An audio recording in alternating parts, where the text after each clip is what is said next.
Bonjour à toutes, bonjour à tous. Je vous ai laissé la semaine dernière en compagnie d'un brave soldat de l'an 2 qui assistait à l'ouverture des tombeaux des rois à l'abbaye de Saint-Denis. Se taillant une moustache dans la barbe d'Henri IV, retrouvée intacte, il était parti, vous vous en souvenez, gaillardement à l'assaut des ennemis de la France. À ce moment-là, les virilités guerrières, dont nous avions décrit la diversité sociale et la fluidité de genre, étaient en train de s'uniformiser en une masculinité militaire plus robuste et plus frustre. Mais ce que nous avons vu, surtout la semaine dernière, c'est comment certaines femmes parvenaient à franchir la barrière de genre et, outrepassant le rôle traditionnel de pacificatrice dévolu au féminin, se faire reconnaître comme combattantes, surtout lorsque, de Mathilde de Toscane aux femmes fortes des guerres de religion au XVIe siècle, la notion de guerre juste pouvait militariser ces corps féminins. Ainsi étaient-elles, comme Jeanne d'Arc, à la fois des femmes inspirées et des femmes viriles. En entendant des voix célestes et en s'aventurant sur la voie du combat, elles forçaient le double monopole masculin sur l'ordre clérical et l'ordre chevaleresque, sur ceux qui prient et sur ceux qui combattent.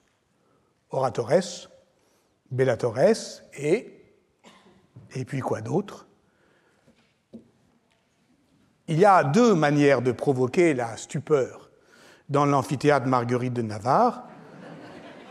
Dire que le sang sera versé à n'en point douter et le verser réellement, comme Wajdi Mouawad faisait ici même, libation du sang des promesses, ou, de manière plus prudente, menacer d'une interrogation surprise sur la séance précédente, et c'est plutôt la technique d'Antoine Lilti. Et si l'examen portait sur une séance plus ancienne, voilà qui serait plus effrayant encore. Par exemple, celle-ci, cours du 21 janvier 2020, intitulée « Fables, témoignages, idéologie ». Vous l'avez en tête ? J'y évoquais le fameux livre de Georges Duby, « Les trois ordres ou l'imaginaire du féodalisme », à partir des archives de son séminaire, dans lesquelles nous avions enquêté avec Felipe Brandi. Et ce qui m'intéressait alors, c'était de montrer comment Georges Duby, façonnant patiemment et péniblement les matériaux accumulés dans son séminaire de 1975 à 1978, avait été au bord de comprendre qu'il faisait fausse route, que la base empirique de son livre était en train de s'affaisser sous ses propres pas, et pourtant il avait préféré en sauver l'allure narrative, incapable au fond de renoncer aux effets rythmiques de sa propre écriture. Et c'était intéressant parce qu'au fond ça porte sur une question épistémologiquement épineuse, c'est-à-dire les conditions érudites de l'opération historiographique et tout ce qui peut venir ou non la périmer. L'intrigue principale à laquelle Duby tenait tant, j'en rappelle les scansions essentielles. Dans les années 1020, deux évêques de la France du Nord, Gérard de Cambrai et Adalbéron de Laon, énoncent pour la première fois les principes de la trifonctionnalité. Il y a ceux qui prient, ceux qui combattent et ceux qui travaillent. Ils le font non pas pour constater une réalité sociale, mais pour en éviter l'avènement. Ils décrivent la société telle qu'elle devrait être. Gérard de Cambrai et Adalbéron de Laon invitent donc leurs contemporains à, je cite Duby, porter le regard vers le céleste afin de découvrir comment rajuster ce qui, sur la terre, se détraque. C'est donc en somme une institution imaginaire de la société, au sens de Castoriadis, c'est-à-dire une pensée réactionnaire qui est originellement imaginée contre le cours de l'histoire, mais comme toute révolution conservatrice qui finit par s'imposer à l'histoire, dès lors qu'au XIIIe siècle, cette figure imaginaire commença à prendre corps dans un rouage institutionnel et dans l'organisation concrète de la société d'ordre. C'est à ce moment-là, écrit Georges Duby, que l'histoire de la tripartition fonctionnelle s'achève comme figure imaginaire, mais devient l'assise du système idéologique de la royauté sacrée, qui repose sur le principe d'inégalité et d'obéissance. Je l'ai dit, le caractère inaugural de la prise de parole de Gérard de Cambrai et Adalbéron de Laon a été très rapidement mis en cause par la recherche. Il y avait des indices que Duby avait au fond déjà récoltés au moment de son séminaire et qui ensuite ont été mis en œuvre par d'autres travaux en 1986, Edmond Ortigue, suivant d'ailleurs en cela une intuition de Georges Dumézil, mettait en avant le texte d'un moine bénédictin, Aymon d'Auxerre, qui, en pleine Renaissance carolingienne, énonçait déjà le schéma trifonctionnel au tournant donc du IXe siècle. Et la même année, Dominique Young-Apra démontrait de manière également indiscutable le précédent d'un des disciples de Aymon, Éric d'Auxerre, dans le livre 2 des Miracula Sancti Germani, rédigé au plus tard en 875. Donc, il s'agissait alors, pour Aymon et Éric d'Auxerre, de défendre la prééminence des contemplatifs en confondant sciemment oratores et moines. Et c'est bien ce modèle qui constitue l'armature de l'eschatologie clunisienne, puisqu'au fond, Cluny contribue à militariser l'office divin en éloignant les aristocrates de la prière du travail qu'exige la règle bénédictine. Et en déplaçant les premières énonciations dans un contexte carolingien et monastique, ces réfutations ne se contentaient pas d'éloigner l'élaboration idéologique du schéma trifonctionnel de cette révolution féodale de l'an 1000, dont Georges Duby n'a sans doute jamais affirmé aussi abruptement que dans les trois ordres le tranchant et la radicalité. Non, elle changeait également, et en profondeur, le sens de l'intrigue, puisque le schéma social de l'école d'Auxerre retrouvait alors une valeur descriptive de la réalité sociale que Duby refusait de reconnaître avant le temps de sa résurgence au XIIe siècle. Mais tel n'est pas mon sujet aujourd'hui. En relisant une fois encore les trois ordres, et cette fois-ci au prisme d'une réflexion sur le sexe du pouvoir, on bute à nouveau sur une question de périodisation de la narration historique, mais cette fois-ci de manière plus élargie encore. Les premières pages du livre accueillent le lecteur en 1610, l'année justement de la mort de Henri IV.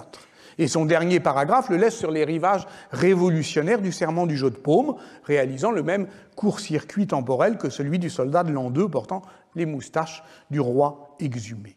Mais entre les deux, ce sera le déroulé d'une intrigue médiévale rythmée par la dramaturgie dubienne classique. Les choses s'énoncent une première fois, révélation, puis on les oublie, éclipse, avant qu'elles ne reviennent, résurgence. Et c'est cette dynamique du passé médiéval qui permet de faire l'archéologie d'un problème qu'on a d'abord saisi en son point de cristallisation, où il apparaît comme figé, à l'arrêt, 1610, puis on prend son élan, et le ressort narratif permet d'aller au-delà de 1610 jusqu'en 1789. On n'a d'ailleurs pas assez remarqué que le grand livre d'Ernst Kantorowicz, Les deux corps du roi, est construit de la même manière, en commençant par une évocation des rapports de Plodon, donc également début XVIIe siècle, un juriste du règne d'Élisabeth Ier, qui, le premier sans doute, explicite la théologie politique de la double corporéité de la personne souveraine, formalisant ainsi le passage d'une croyance politique qui fut lentement façonnée au Moyen-Âge en une fiction juridique qui sera lentement défaite par les Lumières. Dans le cas de la société d'ordre, la dynamique est parallèle, ce qui est logique, au fond, dans la mesure où l'impulsion de recherche fut, pour Georges Duby, de tester l'hypothèse de la trifonctionnalité de Dumézil, la trifonctionnalité de l'office royal, puisque c'est bien le roi qui finit par remporter la mise en incorporant les trois fonctions. Et voilà pourquoi le coup d'envoi du livre est placé à peu près au même moment, en 1610, avec la parution du traité des ordres et simples dignités du jurisconsulte Charles Loiseau, qui, dans la tradition de l'école juridique de Charles Dumoulin, pense l'ordre féodal dans le cadre normatif de l'État monarchique en conciliant droit romain et droit coutumier. C'est dans ce traité, le traité des ordres et simples dignités de Charles Loiseau, que l'on lit cette formulation nette du passage entre les trois fonctions comme principe de classification sociale et les trois ordres comme principe d'organisation politique. Les uns sont dédiés particulièrement au service de Dieu, les autres à conserver l'État par les armes, les autres à le nourrir et le maintenir par les exercices de la paix. Ce sont nos trois ordres, ou États généraux de France, le clergé, la noblesse et le tiers-État. Alors il faut dire qu'ici, Georges Duby est très dépendant des analyses de Roland Mounier, qui, ressuscitant Charles Loiseau, en fit une lecture assez dogmatique, parce qu'il y voyait, au fond, l'expression parfaitement stable d'une société d'ordre chimiquement pur. En réalité, la division des trois ordres, elle est chez Loiseau constamment balancée par une distinction qu'il pose dès la première page de son traité, comme fondamentale dans l'ordre politique. Il y a ceux qui commandent et ceux qui obéissent. Et dès lors, on peut suivre les analyses de Robert Dessimon, qui dit que plutôt que d'y voir un prophète de la monarchie absolue, mieux vaut en faire une interprétation contextuelle. Loiseau écrit à un moment où l'on doit, après la Ligue, restaurer un ordre politique du catholicisme royal, où l'État est dans l'Église, plutôt que l'inverse, et lui-même, dont tous les enfants entrèrent en religion, sert comme bailli de Châteaudun de 1600 à 1610. Or, il s'agit d'un bailliage seigneurial dont Catherine de Gonzague, fille du duc de Nevers et veuve du duc de Longueville, était la dame. Voilà qui peut peut-être nous mettre sur une piste que Georges Duby n'explore guère. Dès la page 14 de son livre, pourtant, il cite à nouveau Charles Loiseau, qui écrit dans son traité « Il n'y a que trois routes pour les jeunes hommes, celle du prêtre, celle du paysan, celle du soldat ». Et de préciser que ces trois routes mènent aux mêmes vertus d'endurance, de patience et de persévérance qui armeront naturellement l'héroïsme sur les champs de bataille que sont la prière, la guerre et le travail. Nous retrouvons ici cette thématique explorée la semaine dernière de l'initiation, de la fabrique des garçons, où le genre est moins un attribut sexuel qu'une capacité d'action. Et Georges Duby le commande d'une phrase, lorsque Charles Loiseau écrit « les uns, les autres », il ne s'agit donc que des adultes mâles, je le cite, le féminin n'est pas concerné par de tels classements. Autrement dit, ces trois fonctions sont implicitement masculines et ces trois ordres correspondent à trois manières de construire par la masculinité le corps politique. Et pourtant, si l'analyse de Georges Duby, qui, je le rappelle quand même, fit beaucoup pour légitimer académiquement l'histoire des femmes, neutralise dans ce livre la question du genre de manière surprenante, celle-ci refait surface dans les dernières pages. L'historien y commente, en des pages somptueuses, la description que Guillaume le Breton fit du retour de Philippe Auguste victorieux après la bataille de Bouvines du 27 juillet 1214.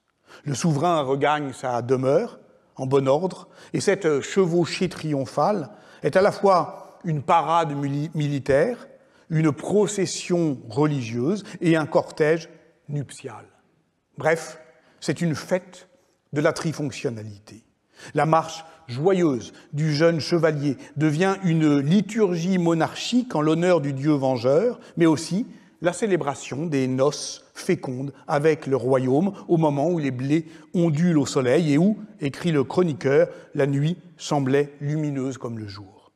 Annulation de l'ombre, débâcle du mal, la victoire est unifiante pour la multitude qui, je cite encore Guillaume le Breton, de tout genre, de tout sexe, de tous âges acclame.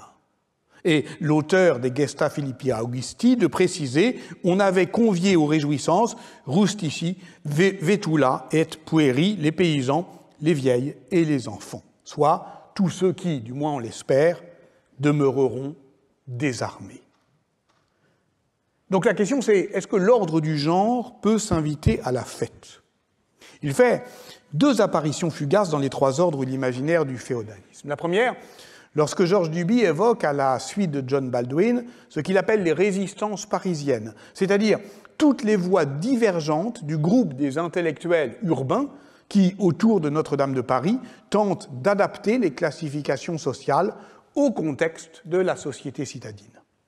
Ainsi, Jacques de Vitry, historien, prédicateur, qui, et c'est paradoxal, allie son désir de modernité, il veut s'adresser à tout le monde, à son refus d'abandonner les anciennes catégorisations sociales de l'Église qui classaient les gens selon leur mérite, c'est-à-dire au fond selon leur activité sexuelle. Il y aurait donc pour lui, non pas 3, mais 5 ordres, 3 pour les hommes, les guerriers, les prêtres et les gens mariés, et 2 pour les femmes, les veuves et les vierges. La deuxième apparition est plus troublante encore. Je veux dire, davantage susceptible de jeter le trouble sur la fausse neutralité sexuelle du schéma trifonctionnel. C'est qu'un des textes où l'on repère sa résurgence, dans le dernier tiers du XIIe siècle, c'est ce fameux De Amore d'André Le Chapelain, qui affirme que la société était constituée de 3 états hiérarchisés, plebeius, nobilis, nobilior, le plus noble étant le clerc. Mais nous l'avons vu l'année dernière, ce dialogue politique, le De Amore d'André Le Chapelain, qui fait de la cour royale le lieu de convergence de tous les langages de l'amour, c'est un texte complexe, ambigu, en partie parodique, qu'il convient de décoder au sens propre, je veux dire de ne surtout pas prendre pour un code de l'amour courtois. Reste qu'il schématise une autre trinité, plus proche peut-être que toutes les autres des triades dumésiliennes, commente Duby, celle que composent le seigneur, sa dame et son chevalier. Triangle amoureux autour duquel se déploient les simulacres du désir. Assis, entouré de clercs, le Seigneur est cet homme de parole qui prie et qui prêche à la jointure du ciel et de la terre, et d'ailleurs le verbe latin orare le situe bien là, puisqu'il signifie parler d'un côté et de l'autre. Et le jeune chevalier, lui, au contraire, ne tient pas en place. Il est affecté aux tâches du dehors, celles des champs de bataille, où il combat en meute, parmi les bellatores, affrontant les risques, moissonnant la gloire, jetant à pleine main l'argent. Évidemment qu'il est amoureux de la dame, c'est-à-dire du désir de son maître pour la dame, si impatient qu'il est de s'emparer du sexe du pouvoir. Mais cette femme, elle, dans cette triade, que fait-elle? Je cite toujours Duby. Maîtresse de l'intérieur, des réserves, de la chambre, toujours enceinte et procréant pour l'illustration du lignage, féconde, fertile, distribuant l'abondance avec mesure. Je dirais qu'elle travaille. Elle travaille à façonner le monde social. Elle est même au travail de l'engendrement universel d'un corps politique. C'est de ça dont je parle aujourd'hui. Et peut-être allons-nous ici retrouver l'énigme cosmogonique que nous posions lors de la première séance entre production et génération, et que la théologie chrétienne de la maternante paternité divine a, pour ainsi dire, déplié. Si bien que la question que je vous propose de poser aujourd'hui s'en trouve déplacée. Elle ne consiste pas seulement à se demander pourquoi, dans le schéma trifonctionnel de la société féodale, qui est aux sources des institutions d'Ancien Régime, oratores, bellatores, laboratores, seule la troisième est disponible aux femmes. Au fond, c'est une évidence, et en même temps, ce n'est pas une évidence, mais de se demander s'il ne s'agit pas, en fait, dans le travail, d'une fonction spécifiquement féminine qui fait que c'est le principe féminin qui est au travail de la constitution du corps politique. Si Adalbéron de Laon fait rimer labor avec dolor, on sait aujourd'hui que l'étymologie prétendant faire dériver le terme de travail et de ses équivalents dans les langues romanes du tripalium latin qui désigne un instrument de torture, on sait que cette étymologie est fausse. Dans un article très savant, publié dans Romania en 2008, André Eskenazi a entrepris la généalogie de cette chimère. En espagnol, par exemple, trabarro et trabarare en renvoient au préfixe latin trans, qui se réduit souvent en tra, comme dans tramontane, ou dans notre verbe traverser, et qui exprime un passage, ou plus précisément la tension de qui se dirige vers un but et rencontre une résistance. De là son lien avec l'anglais travel, voyager. Mais pour certains linguistes, comme Michel Bréal, il n'est pas exclu que le latin traps, désignant la poutre, et par extension tout ce qui peut entraver, entre dans l'étymone, ce qui, sans doute, peut ramener à une certaine peine qui est celle de l'animal entravé.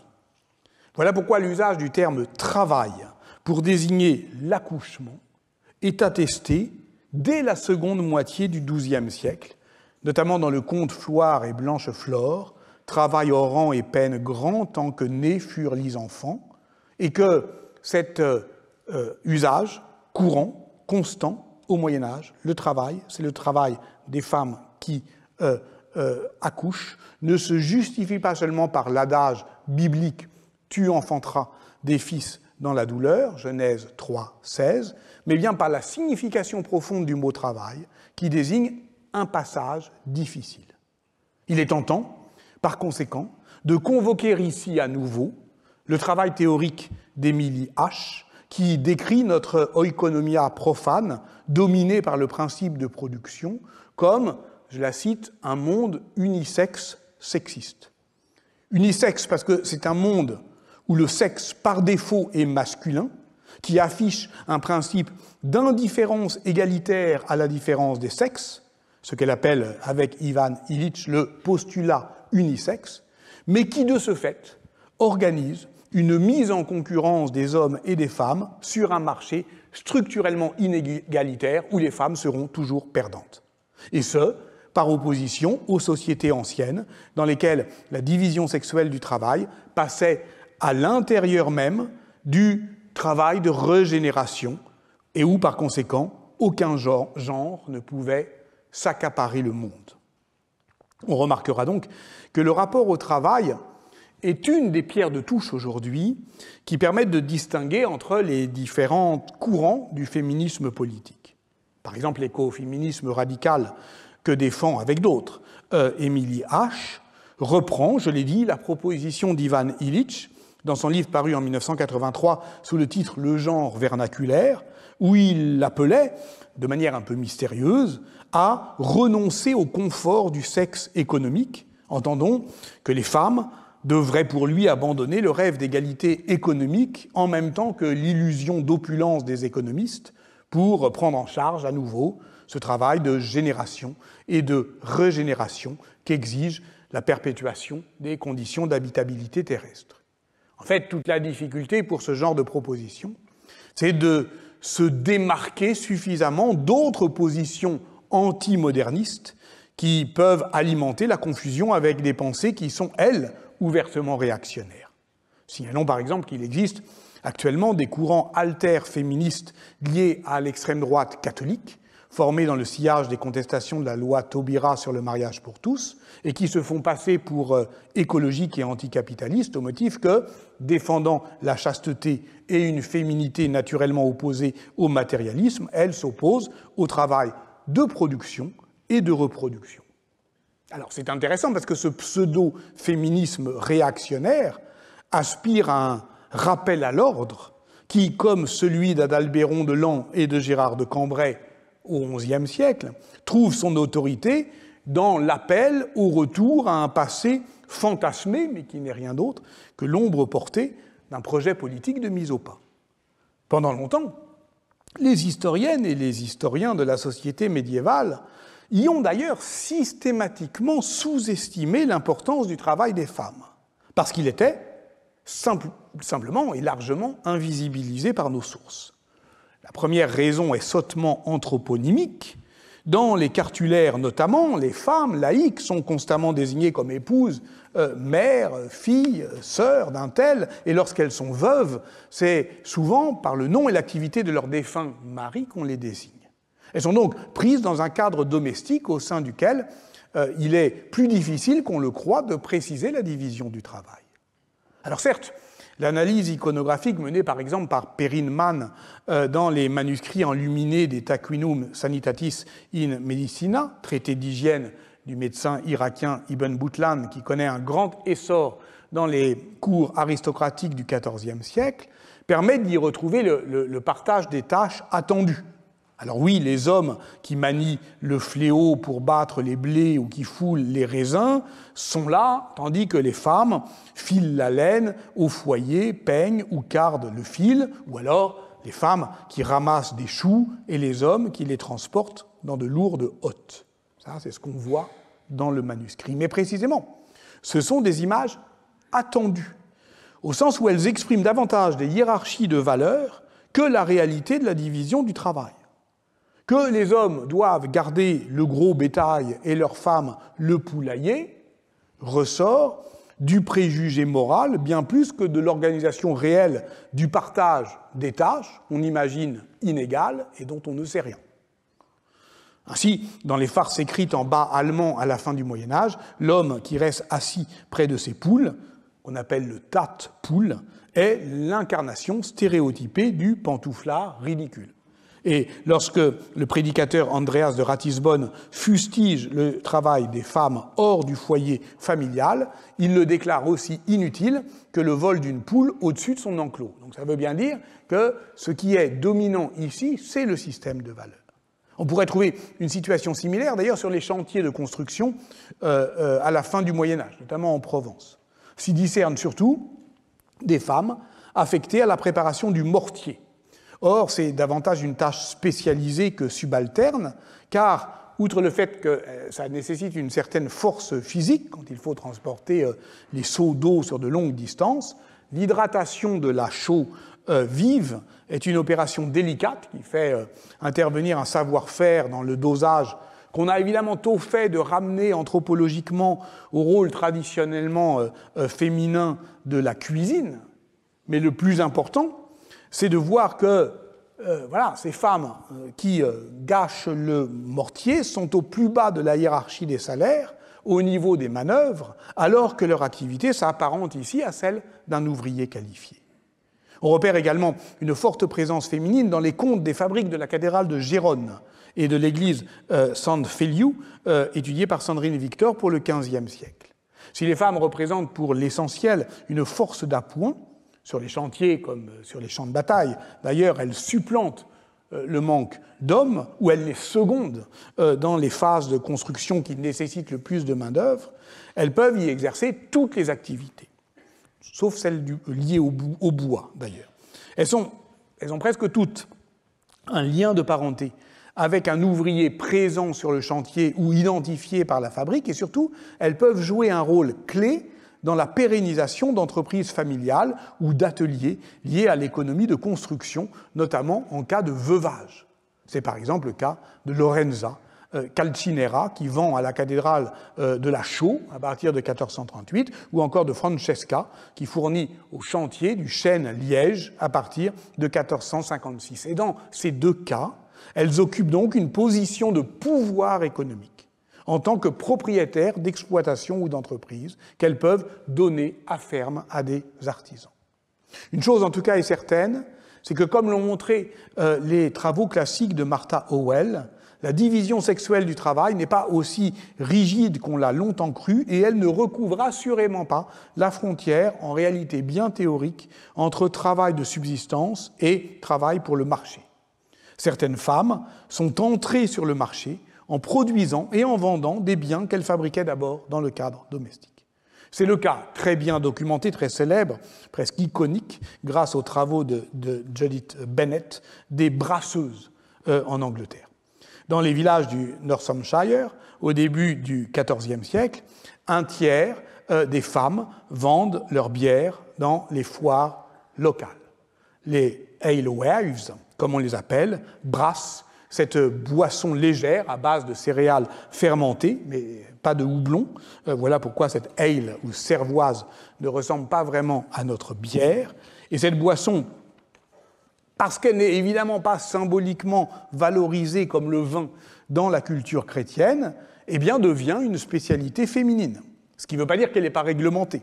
Des ale testers, qui sont souvent des hommes, qui sont toujours des hommes, contrôlent la qualité, fixent le prix de cette boisson brassée par les alewives, qui, par ailleurs, ouvrent des tavernes, les ale houses, dont elles sont brasseuses et tenancières.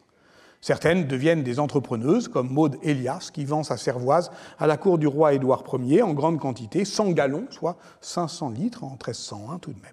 Or, si la consommation de bière augmente beaucoup après la peste noire, sa production devient aussi plus capitaliste. Et les femmes sont peu à peu évincées du marché, sauf lorsqu'elles sont des veuves qui héritent des brasseries de leur mari.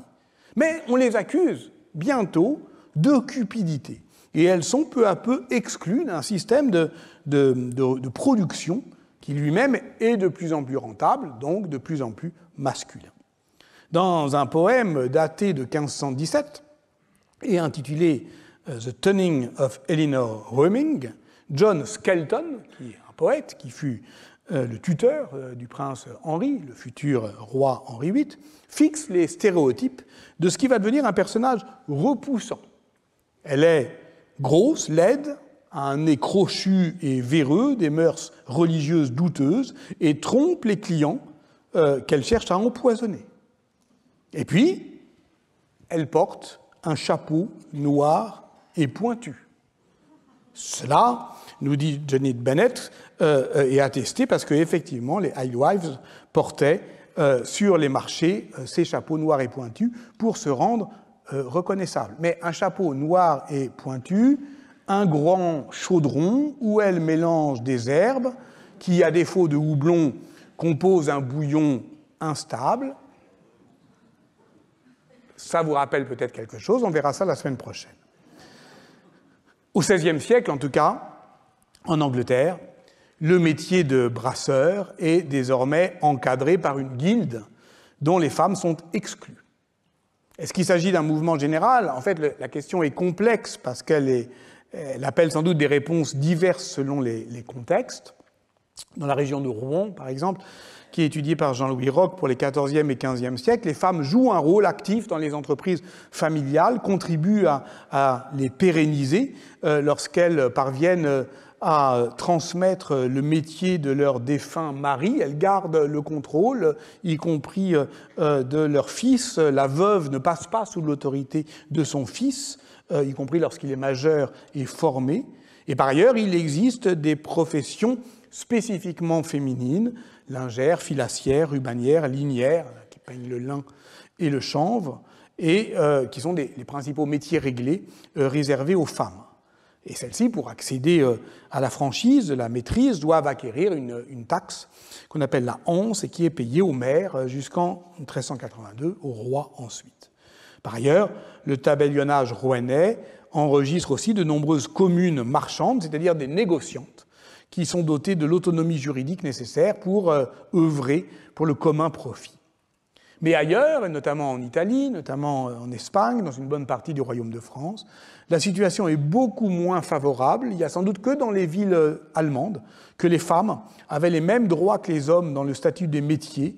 Ceux de la corporation des fourreurs de Bâle, rédigés en 1226, sont sans doute les plus anciens, mais à Cologne, Francfort, Ratisbonne, Lübeck, je m'appuie ici sur les travaux classiques de Claudia Apitz, elles pouvaient aussi accéder à la maîtrise, ce qui impliquait les mêmes devoirs, notamment militaires, avec l'exigence des tours de guet. Donc on revient à cette question de leur présence militaire. Parallèlement, beaucoup de femmes exerçaient un pouvoir économique hors du système des corporations, comme les fileuses d'or de Nuremberg, qui ne furent enregistrées qu'à partir de 1526. Je rappelle en effet qu'on ne doit pas s'exagérer la puissance normative de ce système des métiers au Moyen-Âge. Comme l'a montré Philippe Bernardi dans son livre « Maître, valet et apprenti au Moyen-Âge, essai sur une production bien ordonnée », qui est paru en 2007, cette autre sainte trinité de l'ordre social, maître, valet, apprenti, correspond moins à la réalité sociale de la production médiévale qu'à la vision idéalisée qu'en ont eu certains historiens contemporains en une conception hiérarchique, pacifiée, reposant à la fois sur un cycle d'acquisition des savoir-faire et sur l'autorité incontestée d'un maître qui est en même temps le chef de famille. L'historiographie du système corporatif médiéval resta longtemps dépendante, on le sait, de la synthèse d'Émile Cornart, Les corporations en France avant 1789, paru en 1941, l'année de la charte du travail du régime de Vichy. Moi, quand j'étais étudiant, on me faisait lire ça en disant c'est le bon livre sur les corporations, sans trouver à mal, et qui exaltait naturellement la paix sociale fondée sur le rejet paternaliste des femmes et des ouvriers. Ce que ce modèle maintient dans l'ombre, c'est que le système de production médiéval, qui ne se réduit assurément pas à l'artisanat et qui ne fait pas seulement intervenir des maîtres, des valets et des apprentis, mais des femmes, mais des enfants, mais des esclaves, domestiques ou non, dont on ne cesse de réévaluer la présence en Europe, tout ce système, donc, doit d'abord être décrit comme une articulation de dépendance au travail. C'est d'ailleurs si vrai que le mot le plus courant pour dire le travail au Moyen-Âge n'est pas « labor », qui désigne, comme on l'a vu, le labeur en tant que c'est une activité pénible qui fait plier le corps, comme celui du laboureur, au point que laboratores, d'ailleurs, devrait plutôt être traduit par ceux qui peinent que par ceux qui travaillent. Ce n'est pas non plus opus, qui revêt un sens générique et plus positif, susceptible d'être valorisé, car proche de la création, qui suppose un savoir-faire qu'on appelle parfois ars ou industria, et dans ce cas, c'est dans l'anthropologie chrétienne du travail la contrepartie du labeur, qui est une conséquence du péché. Non, le mot le plus courant, le plus commun, pour dire les activités les plus variées dans tous les contextes, c'est celui de servicium, qui désigne à la fois l'activité productive et le résultat de cette activité, y compris dans le cas de la dévotion ou de l'économie monastique, comme l'a montré Michel Lauwers, où on parlera de servicium dei, mais c'est toujours un service, servicium, qui produit des servi, des servientes, des servants, dans une gamme qui va du travail servile au service librement consenti. Reste que ces distinctions ne doivent pas nous éloigner d'un fait d'histoire générale dont on peut rappeler les grandes lignes, c'est que la grande saignée démographique de la peste noire avait sans doute ouvert des brèches dans le contrôle masculin du système des métiers, qu'à Marseille, par exemple, on voit que les femmes sont massivement employées comme tisserandes, drapières, brodeuses, mais elles n'apparaissent pas avant 1348 dans les contrats d'apprentissage. Leurs tâches spécifiques se fondent dans la catégorie de la domesticité et qu'après 1348, comme l'a montré l'enquête de Francine Michaud dans la documentation notariale, eh bien, elles apparaissent bien davantage dans le rôle de patronne. Par exemple, dans le commerce du corail, on en repère une seule avant 1348, 15 après 1348. Soit parce que ce sont des veuves qui reprennent l'entreprise de leur mari défunt, soit parce qu'en fait, la surmortalité rend visible une capacité d'agir qu'elles avaient déjà, mais qu'on ne voulait pas voir. En tout cas, cela va amener les pouvoirs publics à réagir. Les statuts de métier sont réformés au XVe siècle pour exclure peu à peu les femmes, accroître l'autorité des maîtres, et pas seulement dans le cas des brasseuses anglaises que l'on évoquait. Et ce mouvement est général et il concerne aussi l'Allemagne. Chez les tisserands de Rochlitz et Leipzig, par exemple, les femmes n'ont plus le droit d'exercer la maîtrise depuis le milieu du XVe siècle, et même des métiers exclusivement féminins, comme celui des tisserandes de soie de Cologne, se fait déborder par la main-d'œuvre masculine. L'offensive porte aussi sur les lois successorales. C'est le cas à Florence, notamment, comme l'a montré Isabelle Chabot, où la loi du lignage se fait plus stricte après la peste noire, les révisions statutaires du système successoral aggravant la domination patriarcale sur les droits patrimoniaux, les empêchant désormais de transmettre par remariage après veuvage des biens acquis, ce qui est une manière pour les réformateurs des statuts urbains, à partir de 1351 précisément, d'endiguer le flux des biens patrimoniaux qui, faute de prétendants mâles, risqueraient de dériver vers des lignées féminines. On comprend bien que ce backlash du pouvoir masculin au XVe siècle affecte moins les structures de la production que celles du pouvoir qui leur sont associées. Tant il est vrai, c'est bien connu, que l'organisation des métiers pouvait être, et notamment dans les villes flamandes et dans les communes italiennes, l'un des rouages du gouvernement urbain. Or, de ce point de vue, un constat s'impose. Évident, mais qui vaut d'être rappelé.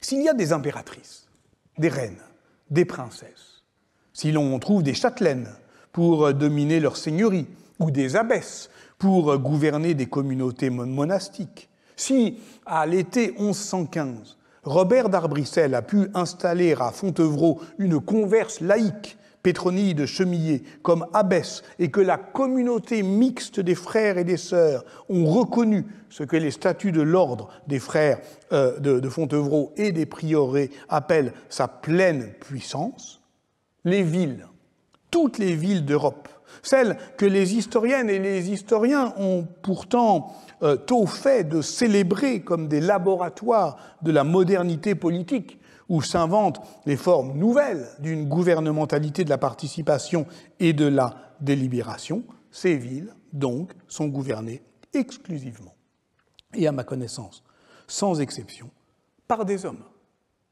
On trouvera, certes, ici ou là, comme Julie Pilorget, partie dans sa thèse en quête des femmes dans la ville, tel est le titre de cette étude qu'elle mène à Amiens de 1380 à 1520, on trouvera quelques figures féminines influentes, telles que Marguerite de Piquigny, vidame d'Amiens. On trouvera quelques charges publiques spécifiquement féminines, comme les mesureresses de sel ou les porteresses de lettres, chargées par la cité de ces petits offices urbains pour le bien et profit de la dite ville, mais globalement, le sexe du pouvoir urbain est masculin. Et a-t-on d'ailleurs, là encore, assez remarqué ce paradoxe? Le sexe du pouvoir urbain est masculin, mais toutes les allégories de l'urbanité et de la civilité, toutes ces vertus abstraites qui, avec leurs beaux atours, leurs noms éclatants et sonores, paix, justice, équité, force, font cortège autour de la ville pour en faire ce corps désirable offert aux élans d'une politique de l'amour civique, tous sont évidemment incarnés par des figures féminines. Évidemment, et de trop. Maurice Agulon a interrogé cette fausse évidence dans ses études sur l'allégorisation de la République en Marianne, qu'il interprétait comme un usage de la femme. Là encore, il me semble que l'expression est moins anodine qu'on le croit. Les systèmes symboliques qui agencent les emblèmes du pouvoir politique font usage du corps des femmes et de la force de persuasion que leur beauté est censée exercer sur le regard masculin, puisque ce sont les hommes détenteurs du sexe du pouvoir que l'on doit séduire. Et de ce fait, les femmes sont renvoyées, je cite Maurice Agulon, à un rôle de représentation, de modèle, pour autre chose qu'elles, de mannequins, en somme. Or, on sait ce qui peut arriver aux mannequins que les hommes exhibent. Si l'allégorie politique est féminine, c'est parce qu'elle peut à la fois susciter l'amour et la violence. Marianne devient disponible, surtout après 1870, à une iconographie qui, dans les caricatures notamment, développe systématiquement ad nauseam le motif du viol, allégorisant donc l'offense à la nation faite femme. Sauf que, en donnant à voir un corps féminin en proie à la violence d'une possession sexuelle, on joue aussi de l'ambivalence d'un consensus masculin faisant de l'agressivité des élans guerriers une contrepartie symbolique au sacrifice militaire. On entre en guerre contre un ennemi qui viole nos femmes, c'est quand même ce qu'on entend dans la Marseillaise, mais on attend en retour quelques gratifications sexuelles.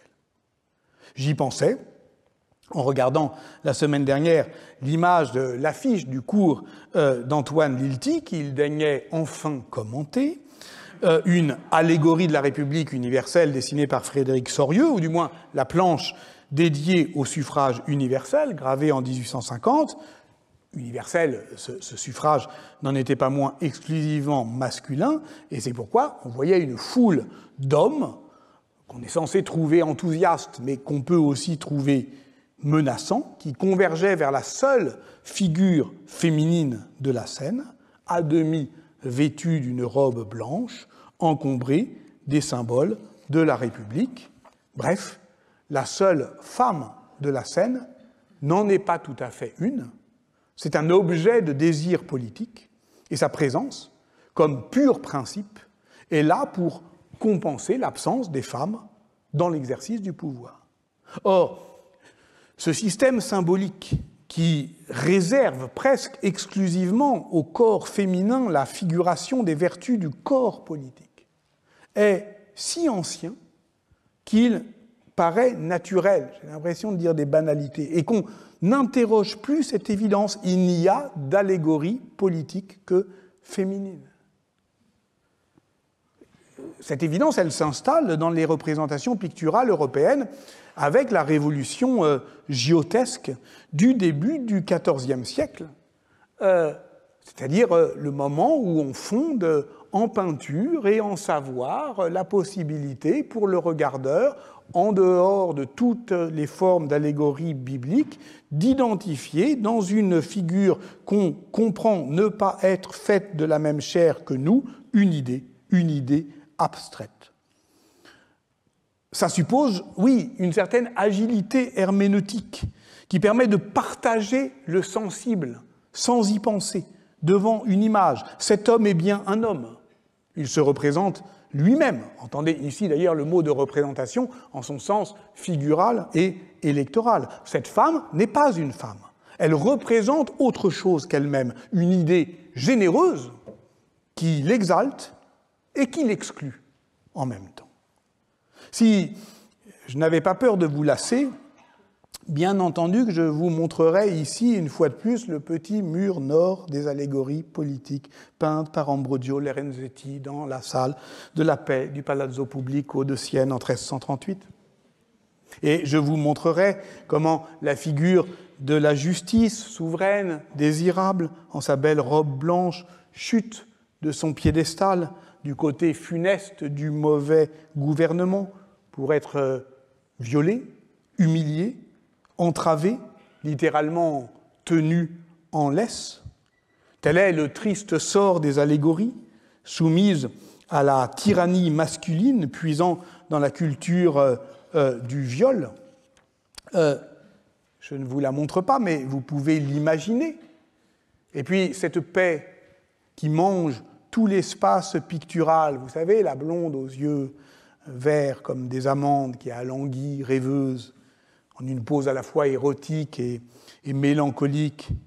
Vous savez que cette paix est une guerrière au repos et que si elle est déshabillée, c'est pour avoir déposé ses armes à ses pieds, la matité métallique de son armure rappelant le souvenir de sa virilité combattante.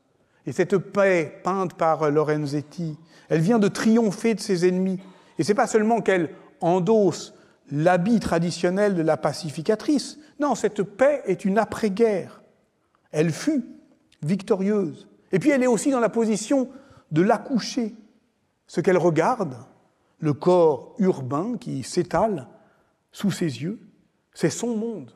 C'est tout son monde. C'est le monde social qu'elle a façonné. Voilà ce que j'ai appelé aujourd'hui le corps politique au travail du féminin, dans son sens anthropologique, de génération et de régénération. Mais alors, si le sexe du pouvoir urbain est masculin et le corps politique de la ville féminin, comment ne pas comprendre l'ambivalence de l'image de la ville dans les systèmes de valeurs du Moyen-Âge, dont Jacques Le Goff fut l'historien.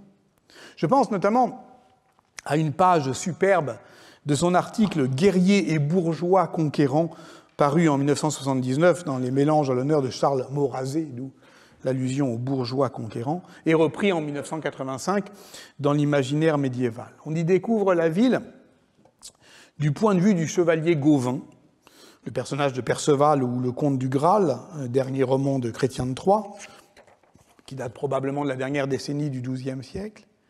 Et on le voit qui pénètre dans la cité, il l'examine, observe les murs et la tour et les estime de force à ne craindre aucune attaque, regard de professionnel de la guerre, au ras du haume, mais Gauvin se laisse bientôt déborder face à l'émotion de cet embarras de richesse.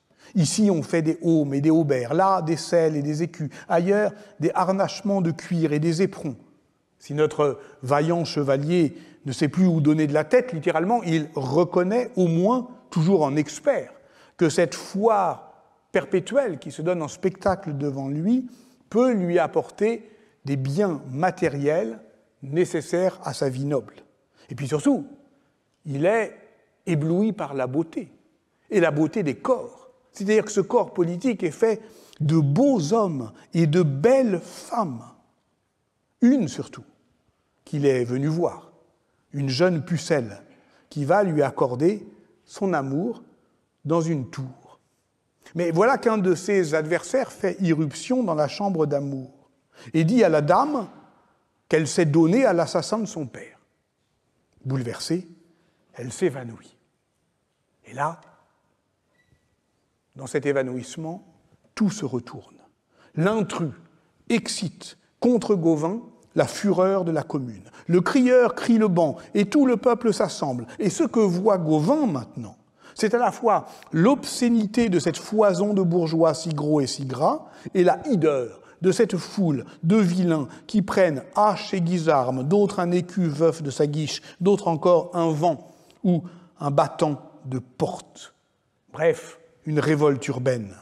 Ainsi, de la cité opulente, s'offrant à la virilité chevaleresque, qui s'en empare gaillardement, à la commune furibonde, qui revêche, l'humilie et le déshonore, l'image de la ville s'est retournée d'un coup.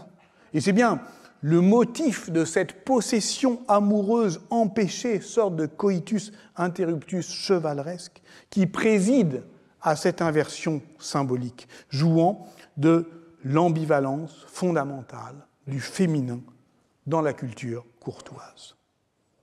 Avez-vous remarqué combien les discours urbanicides, je veux dire ceux qui prônent la haine de la ville, en tant que la ville est fondamentalement une catégorie de la diversité sociale et de la densité spatiale. Comment ces discours, donc, prennent souvent les accents masculinistes d'une panique morale contre ce qu'ils assimilent à un principe féminin de désordre, en fait, de cet agencement du monde.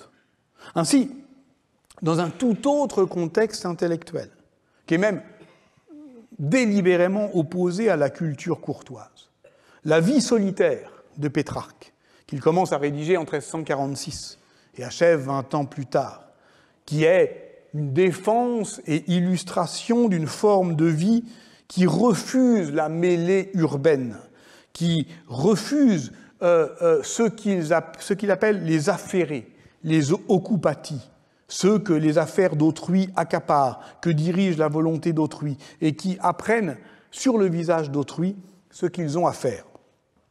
Bref, nous, que Pétrarque déteste. Mais qu'est-ce qu'il déteste en nous?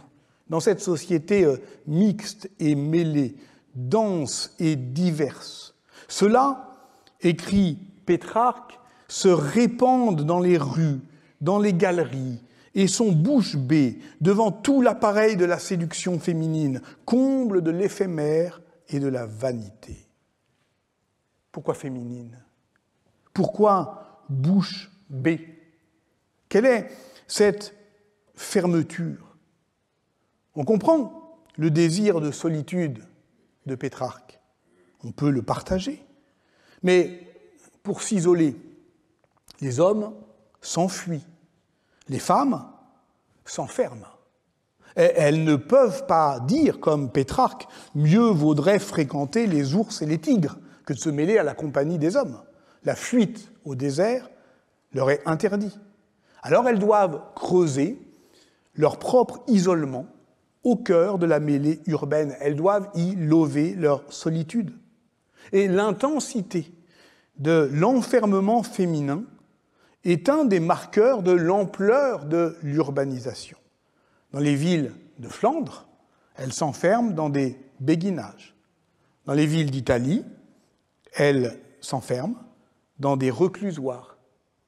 Paulette l'Hermite Leclerc, dans un article du Journal des Savants de 1988, donne quelques éléments chiffrés à partir de la pratique des legs à la recluse, qui sont documentés à Paris, Cologne, Bruges ou Valladolid. Mais encore une fois, c'est l'Italie qui accentue le phénomène.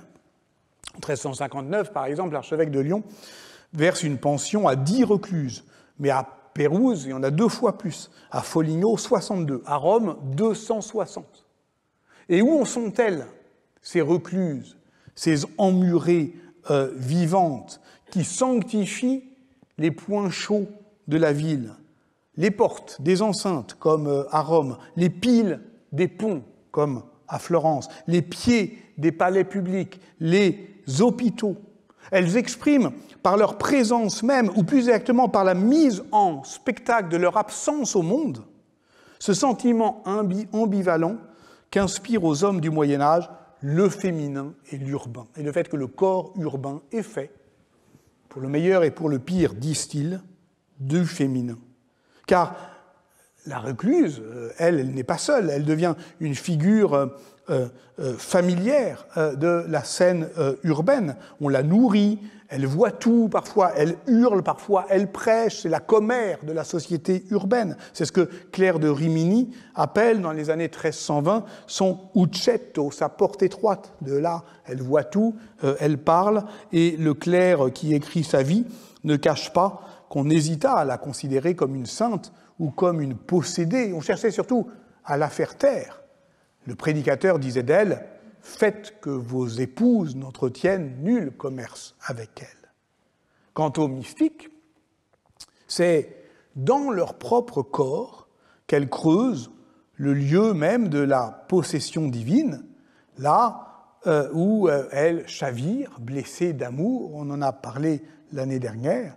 Celles qu'on appelle les saintes femmes, qu'elles soient mystiques ou prophétesses d'ailleurs, qu'elles pratiquent l'ascèse ou l'extase, font toujours de leur corps le lieu d'une fusion amoureuse avec Dieu.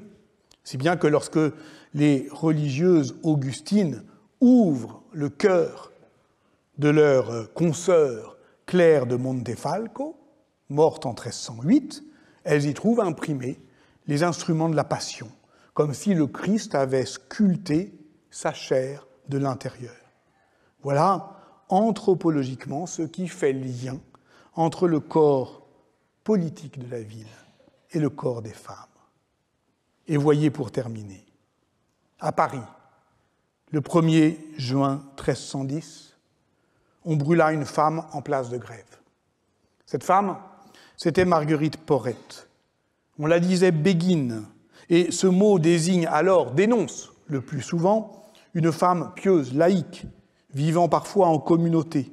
Une femme surtout désireuse de vivre en un rapport direct avec Dieu, hors de toute médiation cléricale, c'est-à-dire hors de tout contrôle de l'Église. Puisqu'elles ne promettent obéissance à personne, elles ne sont en rien religieuses, s'indignera un an plus tard le pape Clément V lors du concile de Vienne, qui condamne comme hérétique ce mouvement spirituel féminin qui n'a cessé de prendre de l'ampleur depuis les années 30 du XIIIe siècle. Si bien que Jacques de Vitry, témoignent de l'ampleur européenne du mouvement béguinal. En écrivant, on les nomme Béguines en Flandre et en Brabant, Papelardes en France, Humiliés en Lombardie, Bisoc en Italie, Coquenune en Germanie, auxquels on pourrait ajouter les Beatas espagnols. Aujourd'hui, on se fait des béguinages, une image de carte postale, de petites maisons uniformes, vous savez, qui forment une enclave gazonnée, ceinte de murs, en un coquet paysage urbain que valorise le tourisme. En fait, ça correspond surtout au béguinage du XVIIe siècle, au béguinage de l'époque moderne. Les béguinages médiévaux étaient plus composites, mais étaient aussi, de toute façon, le lieu où les femmes se gouvernaient elles-mêmes, pas seules. Fondé en 1239, le béguinage Sainte-Élisabeth de Valenciennes, par exemple, est un ensemble de plusieurs institutions rassemblant des femmes pieuses et célibataires d'âge, de statut, de niveau de richesse divers. C'est là, je ne le prends pas au hasard, puisque les travaux récents de l'historienne Lu Wanan l'ont révélé, c'est là que Marguerite de Porrette a vécu et fut formée. À Valenciennes, si le béguinage est gouverné par des femmes, elles ne sont pas pour autant libérées de la tutelle masculine et cléricale, comme le fantasme le monde contemporain. Leur existence dépend du soutien des élites bourgeoises, nobiliaires, de leurs dons, mais aussi du contrôle exercé par les institutions religieuses locales. Sauf que Marguerite Porrette, elle, est hors de contrôle. Elle a écrit un livre que l'évêque de Cambrai a condamné en 1300, interdisant de le faire circuler. Ce livre, c'est « Le miroir des âmes simples et anéanties et qui seulement demeurent en vouloir et désir d'amour ». En ce sens, le livre qui nous ramène là encore à l'année dernière, au cours de l'année dernière, spiritualise les codes aristocratiques de l'amour courtois, à la manière du commentaire du Cantique des Cantiques par Bernard de Clairvaux. Mais c'est une femme, c'est Marguerite qui écrit, c'est elle qui est directement blessée par l'amour de Dieu, c'est elle dont l'âme s'anéantit dans une pure langueur. C'est elle qui devait ne pas faire circuler son livre après sa première condamnation à Valenciennes. C'est elle qui ne se sent pas obligée par cette interdiction. Et c'est elle qui, parce qu'elle ne s'est pas tenue à sa place, qui est finalement livrée au bras séculier. Alors évidemment que c'est un procès politique. Philippe le Bel, à ce moment-là, forge au feu des bûchers une nouvelle puissance royale, à la fois administrative et sacrée. Évidemment que le procès de Marguerite Porrette est lié à celui des Templiers. Marguerite a été déclarée hérétique le 9 mai, les Templiers le 10 mai. Eux sont exécutés le 12, elle le 1er juin.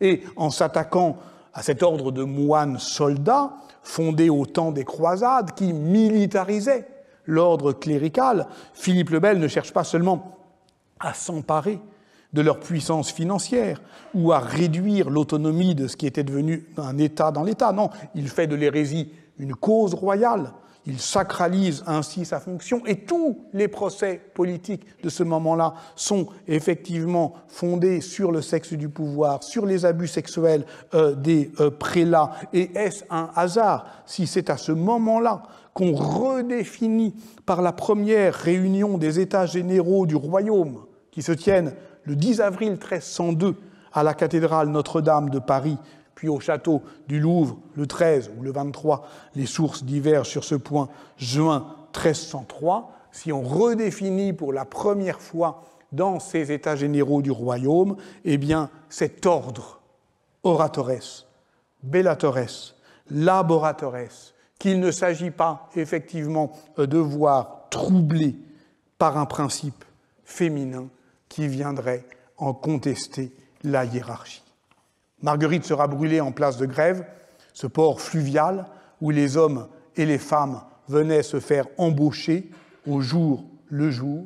C'est donc une histoire de travail, une histoire de peine, une histoire d'ordre, une histoire de corps urbain et de corps féminin, de domination et de désir, de politique de l'amour et de sexe du pouvoir, une histoire où les femmes, comme le chantait Aragon dans son poème à Marguerite Porrette et quelques autres, demeurent libres tant que défaille le pouvoir d'en rien dire, une histoire dont on connaîtra la suite la semaine prochaine. Merci.